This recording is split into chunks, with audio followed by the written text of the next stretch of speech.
All right, you guys, so today I want to go over a condition that's very common for most folks and talked about a lot, and people seem to be more scared than they should be about hearing the condition, but there's a few different words that come out for the condition. So we're going to go over what's called degenerative joint disease, also known as degenerative disc disease, osteoarthritis, those kind of terminologies. When people get that diagnosis, if they go see their doctor, they tend to freak out, they tend to be really scared, and they start to think, everything's bad.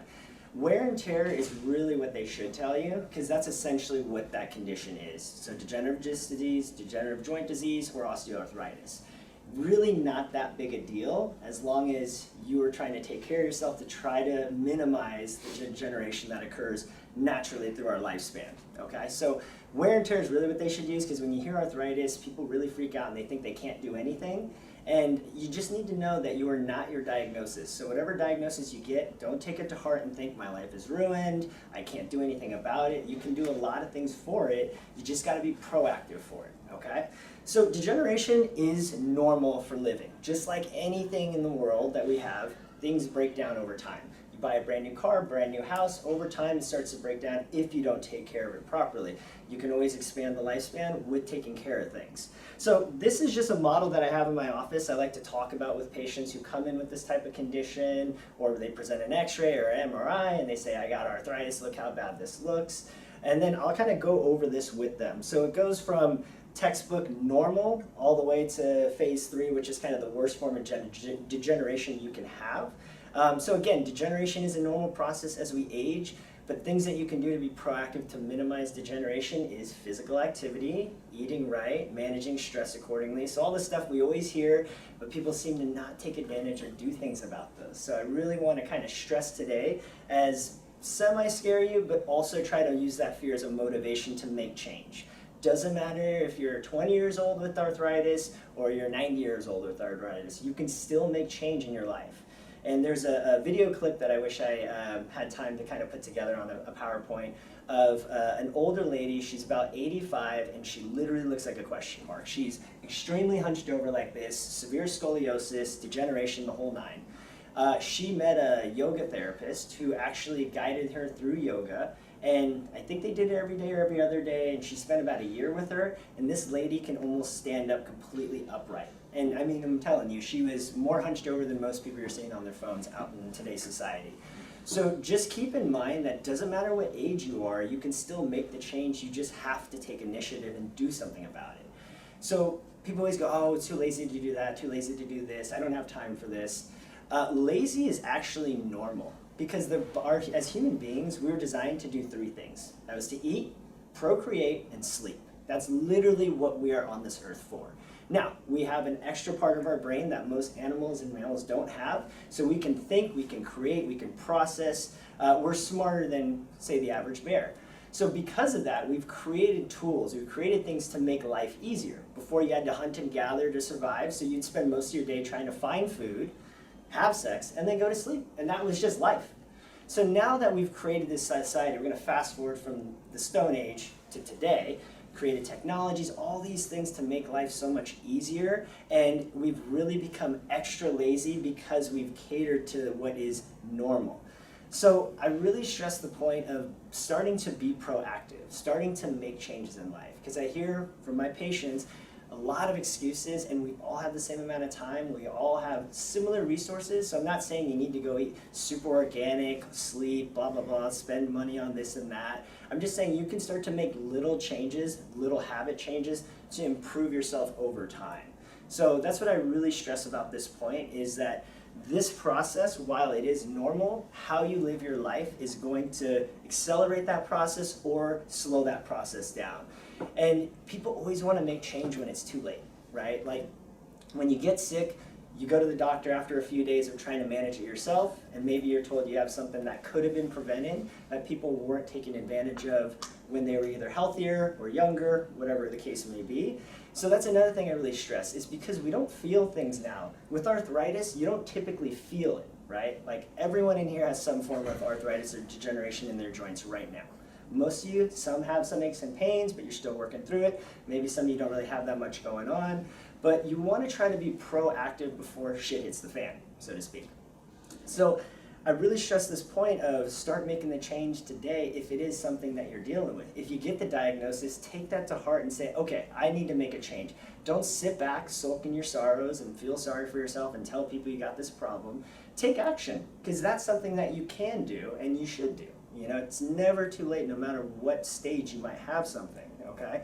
So you always start with something small, because when you're told you got to change your diet, you got to get sleep, you got to manage stress, you got to do this, that long list is overwhelming. And I think anyone would get anxious or get high anxiety from having to see all the things we have to change. So start with something you can change. So if you know you have a very sedentary lifestyle, start with something as simple as walking. I don't expect people to start taking up CrossFit classes if they've never worked out, or doing some really strenuous type of workout. Actually, I don't recommend that, especially if you haven't worked out for a long time. You go back to trying to do something and you go too hard, you get injured, you're sidelined, and then it's kind of this vicious cycle of, I don't know what I can do to start making this change. So start with something as simple as walking, simple as drinking enough water, because I find a lot of people are really dehydrated, and I think I had given the sponge analogy one time before, and I'll kind of repeat it again for the new faces in the room. Think of a sponge as the soft tissue in your body. If that sponge is dry, it's stiff, it's rigid, it's not very malleable, you can't move very well. If you're not hydrated properly, which most people in today's society are not, then you're going to be very stiff, you're going to be rigid. When you try to move heavy things, you're not going to do it very well because you have a high likelihood of straining your back. So if a sponge is nice and wet and pliable, it's easily manipulable, you can move it around, it can bend nicely and things like that. So hydration is one thing that you can start to change, walking is another thing you can start to change, and then slowly you can start to work on diet and then other things. So just keep in mind that you can start to make changes. And the reason why I brought this is I want to paint a visual, because when people, for example, if people have crappy teeth, really ugly teeth, they would like to kind of go get that fixed sooner than later, generally speaking, if they can afford it and all those kind of things. Because people see that, right? You can't see your spine. If everyone walked around with their spine exposed, I guarantee you, you're going to see a huge change in how people are going to behave. Because people are looking at their backs and like, that spine looks terrible. And then they're going to be more motivated. So because you're not seeing it, and this is a visual that I want to kind of show you, because anatomy-wise, this is very accurate to what your spine looks like, and then kind of what the degeneration process looks like. So don't be alarmed if you do get imaging done and you do see something along this side of the list here. It's not something you need to be totally terrified by. It's just something that should be a motivator that I need to start making change. Because even if you are on this side of the spectrum, you can still have a better quality of life with making change and taking action. And that's really what I want to push for today with you guys, is just to plant the seed that if there's something you're doing or you're not doing, you can start to think and start to get the gears going of, okay, I need to start making this change and taking action.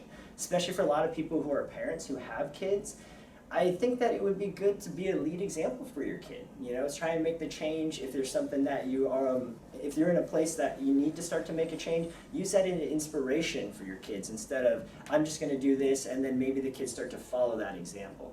I don't have kids yet, but when I get to that point, I want to try to be a good example for them, because I know in my family I didn't have the best examples, so I'd like to change that trend. So it's just something that I want to get the thoughts going in your head about making these changes in your life. And I'm going to pass this around so you guys can get a better visual. What's nice is this chart breaks down all the different parts of anatomy and kind of goes down the list of what it starts to look like with the degenerative process. So just keep this in mind, because we're going into the holidays. We're going to be drinking, we're going to be eating, a lot of relaxing, and that's totally fine. That's what the holidays should be about. You're spending time with family, friends, you're relaxing from work, taking kind of de-stressing. And the other thing I want to kind of address as a side note, New Year's resolutions are bullshit, okay? I don't mean to offend anyone if people like doing them. I always think that you should make the change either today, tomorrow, or next week. Why do you going to let a calendar dictate when you should make a life change? Because what happens? We get pumped. Day one comes, January 1st, we're making this change. You do it for a couple weeks, you're feeling good, and then you kind of trickle into February, maybe slip up a little bit, work gets a little busy, kind of slide off, a week goes by, 2 weeks go by, oh no, I broke all my routines, I broke my resolution, well, maybe I'll wait till next year, right?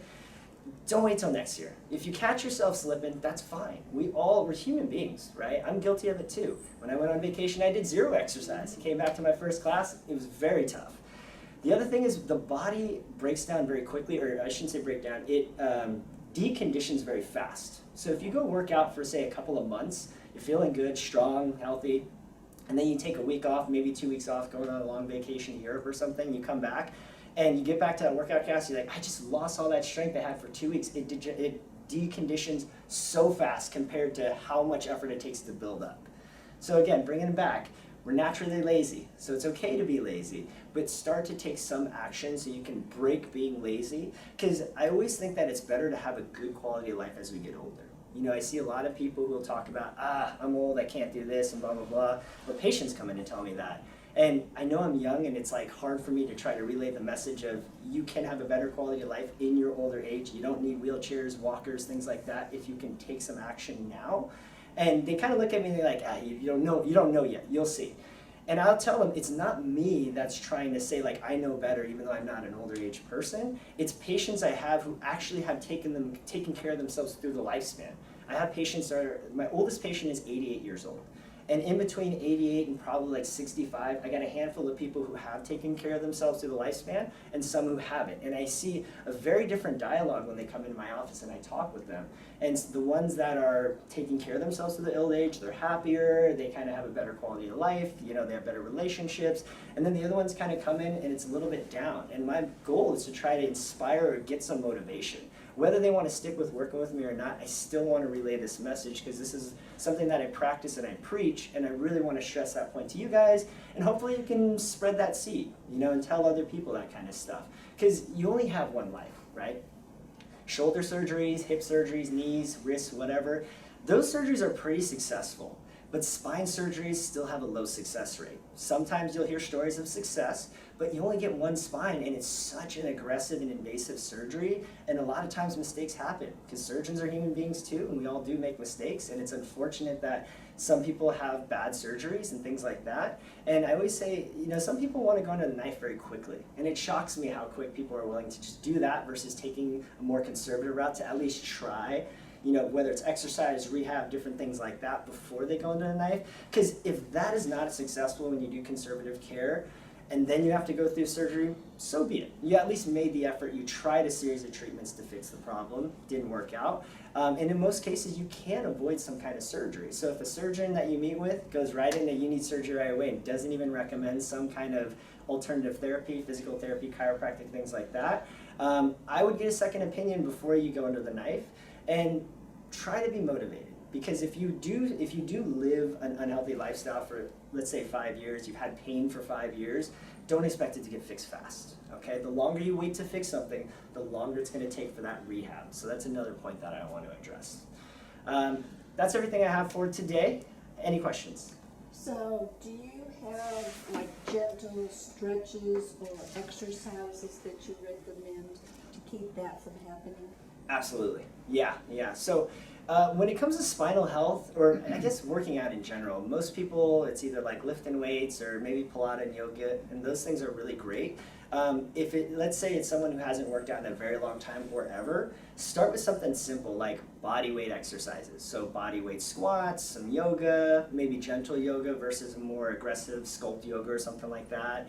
And then if you find that that's helpful for you or it's something you can manage doing, do that for quite some time, and then you'll start to build strength, better mobility, better flexibility, and then you'll be probably more open to trying some other alternatives. Walking is really great, and then just getting your spine to move through different ranges of motion. Because usually we're sitting, we're standing, we're laying down. The spine isn't moving a whole lot. People are like, oh, bending over to pick something up is bad on your back.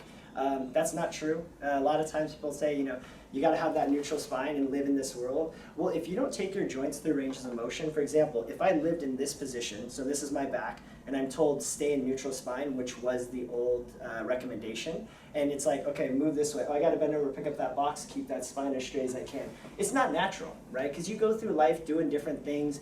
Things happen to you that may be out of your control. If your body just stays in this position and you don't move around like joints are supposed to be designed to move, you're going to have a higher likelihood of injuring that because it just isn't exposed to moving around and having the mobility that it should have. So simple things like that to start with. There's such a long list of exercises that I would have to kind of break it down or speak with you individually about what you can start to work on. But I have recommendations, doesn't matter what stage you're at, whether it's degenerative or not, in terms of getting some physical activity going. So remember the old exercises where they had us touch toes and stuff? Yeah. Is that good for you? It can be. There's sometimes it may not be something you need to do yet. So depending on what your case is, maybe bending over to reach your toes in opposite directions isn't something you want to start yourself with. But you start off with something simple and you gradually work towards that. So you got 5 minutes left for Q&A, and if you want to pass the thing Sure. around, I'd like I'm going to slide this around, kind of look at the anatomy. Hopefully this will stimulate some interest to make change if there's something that you're not doing. Any other questions? Yeah, go. I noticed as you get over to the right-hand side where they're pretty degenerated. Yeah. When you get, basically you can see that the padding, or whatever they call that, The discs. the disc, Yeah. is degenerating and it's almost gone on the other side. When you get over to that side, what can you do, and is there something you can do to kind of regenerate a disc like that besides having it surgery? Or? Yeah. So when you get to that far side, there's not a way to go back in the other direction. Okay. So at that point, it's just going to be managing what condition you're in at that point in time. So in this case, getting some kind of mobility in your spine and in your joints is something that I would recommend like ASAP. So you have 26 joints in the spine altogether, and ideally each one should somewhat move independently of each other, but when we don't really move our spine through specific ranges of motion, we start to lose the ability to do that. So then you start to move very globally. So when I tell people to kind of move, thinking the spine is like a wave and move in more of a wave-like fashion, they'll tend to move very jagged, like this kind of way, because they have never really trained in that type of thing. Because when you look at exercises in general, has anyone ever really highlighted, like, let's do spinal strengthening or spinal mobility? It's like, isn't that this when I'm doing this? Isn't this spine strength? Yeah, it's not something that's really talked about, and to be quite honest, it's not sexy. It doesn't look cool. It doesn't like feel badass. So people are like, oh, I don't need to work my spine. Man, look at my biceps, look at my legs, like I'm so jacked. I got abs. And abs, again, when people are really shredded, it doesn't reflect great health. That's another thing I want to address, because people see like ads for workout groups and stuff, and it's always like sexy, super fit people, right? It's never a more realistic picture of people who are making an effort. And I think that's sad because it deters people from even getting started, because they're like, these people look so good, like I don't want to be in the room with them trying to do yoga for the first time. And it's sad because sometimes those people are not very open. They're kind of like, oh, what is this person doing in my class? Or why are they even trying to do this? And it's sad that people look at it that way. It should be more of an inspiration, say like, hey, you can have this too. Let's have you start coming to class and motivate people versus kind of making fun of them, which happens so frequently online, and especially online, where people just, they become so jaded to face-to-face and human interaction that it's like, this is just a machine, I'm just gonna talk all this trash and then whatever, and they don't realize who it's affecting on the other end. And that's another kind of sad thing to see, but hope that answered your question. I know I kind thank you very of much. went on a tangent. Yeah. How would you need an MRI to determine kind of where you are along Yeah. those different so stages? Just to kind of be clear, x-rays will reveal bone and then MRIs reveal soft tissue. So for example, when you're looking at these, this model here, if you're looking at the bones on an x-ray, you'll see the degeneration. For example, disc height reduction, things called osteophytes or bone spurs, where parts of the bones are either breaking off or they're kind of growing in different directions, these accessory pieces.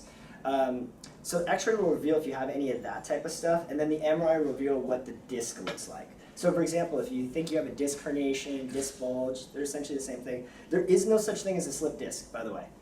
I hear that term all the time, I'm like, it's not a thing. Because you have so much structure around a disc that a disc doesn't slip out and slip in. You start to get a slow bulge that's pushing back, which you can see on this model here. So that's a disc bulge or a disc herniation, but a slip disc is not a thing. When someone bends over to tie their shoe and then they come up and they throw their back out, they're straining the soft tissue of their back, or maybe their disc herniation ruptured if they have one. And that's something called excruciation, where it's like the disc fully blows out and you're going to the hospital immediately. You're not like, let me just put some CBD cream and go get an adjustment. That's like, don't come into my office when you have that. Yeah. Any other questions? Yeah. Do you recommend CBD cream? I Yeah. have a bad back from time to time, and I was Yeah. actually up at visiting family over Thanksgiving, and my buddy had back surgery Yeah. and swore by CBD. Yeah. He's not a traditional type that you would think, yeah, of course if you Yeah, use it yeah. like it, but he swore by it, so I was Yeah. curious your take. CBD definitely has benefits, for sure. But if you're claiming that CBD is fixing all your problems and you don't need to exercise or do other stuff, I have a problem with that, because it's an intervention that's good for you, but so is exercise. if you're in a point where you're in excruciating pain, you have some debilitation, you just had surgery or something like he did, Mhm. I would absolutely recommend it. It's worth the try because it doesn't have necessarily side effects. Like if you're taking Norcos and Vicodins, they're side effects, but sometimes people need pain medication. CBD, I definitely suggest people to try it. I have mixed bags. Some people say it felt great, and I have other people that say it did absolutely nothing. So just like anything, not everything is for everyone, but I do suggest it as something worth trying, and if it works for you, that's always a resource. But if you're constantly getting back pain and all you're doing is putting cream on it all Yeah. the time and doing nothing, then I'm gonna So say that's just that's, medicating yeah. over the. It's okay. It's just magnetic, so they can fall. So that's what it is. Somebody It's broke their just back. cream then. Yeah, it's a topical. So it's like, for You example, have to get it through a doctor, or how do you get no, you can either get it. Don't get it at like CVS or some of these bigger stores because they're starting to carry it due to the popularity. That's what I was saying, too. You can get it through more. You can get it through cannabis dispensaries without THC. So if you're in the line of work or you just don't like THC or cannabis in general, you can still get it without that. There's a lot of brands on the market. The hardest part is it's not regulated very well if it's just a CBD one. So someone can just say they're CBD and slap a label on it. And Callie can actually speak much better to this because he's in the industry than I can. And he'll know more of the back end on how that is, the process really has gone through. But as long as you have a better quality CBD, you can get some benefit from it. But again, it's a topical, it's a passive intervention, and passive interventions are going to yield passive results, and active interventions will yield active results. Most people get hurt doing an active thing versus a passive thing. So, any other questions? Dr. We're done? Mike, Okay. that was amazing. Excellent. Cool. Very good. Hopefully you got some inspiration.